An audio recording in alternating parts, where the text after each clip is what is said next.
Hi everybody, Suzanne Ullman here. I am a heart failure nurse for many patients in rural Texas, and I am from Nebraska. And today it looks like I'm wearing a shirt that says Olay, but it's actually Ole Choir from one of my past lives when I sang in the St. Olaf Choir that holds hands when they sing until COVID and wears purple velvet robes.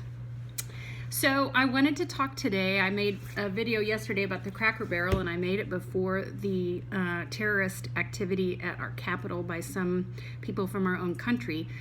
And I've talked to a lot of patients today, and I know how I'm feeling. So I wanted to talk about the side effects of stress response and how we can better take care of ourselves when everything feels so fraught.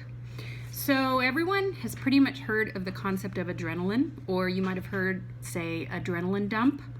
And that is fight or flight. That's what the adrenal glands are built for. They live on our kidneys. And the moment we even conceive of something stressful, which back hundreds and thousands and millions of years ago was generally an animal predator, and now is something that could happen 4,000 miles from you, but you see it on TV, you have the stress response. Many people, because of the pandemic, have had an increase in chronic stress response, which is making us gain weight or lose weight. It's changing appetites, it's changing sleep patterns.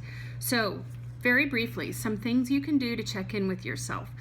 My husband's a firefighter, and a lot of times he makes scenes where people are experiencing the post-adrenaline response, which is kind of like you feel after you really exert yourself or you run a lot. Or I remember as a child, I hated running the 600 for the Presidential Physical Fitness. I now think that's hilarious because 600 is not that far, but I thought that was like climbing Mount Everest. And when I was done, I looked like I had just run 26.2 miles. I mean, hands on the knees, just like sucking wind. But then you feel a little shaky, right? Well, that's because that adrenaline goes and breaks out a bunch of initial energy for us, our bodies, to consume.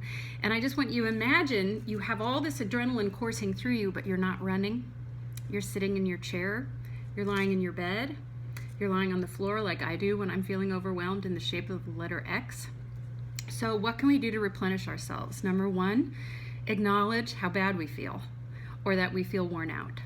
Number two, how much are you eating and what is the quality of food you're eating? Get protein, get fat, get carbohydrates, forget all that keto crap. Give yourself a piece of bread or a piece of toast with butter and cinnamon sugar if you can eat it. I made myself some sweet potato pancakes yesterday after everything went to hell, and I've been enjoying them yesterday and today. Rest, sleep, acknowledge when you don't feel well. Get in bed before you usually do. Turn off the TV. Stop reading headlines. Stop doom scrolling. And reach out and connect with other people, because as we all know, misery loves company. And we actually are in this together, and it's happening to all of us. So again, check in. Make sure you're getting enough rest or more rest. Make sure you're feeding yourself, and also make sure you're drinking enough water, okay? Recover yourself as if you've just run a marathon, because the inside of your body, your intrinsic reaction system, doesn't know that you haven't. It's reacting to something horrifying. Okay. Be well. Be safe.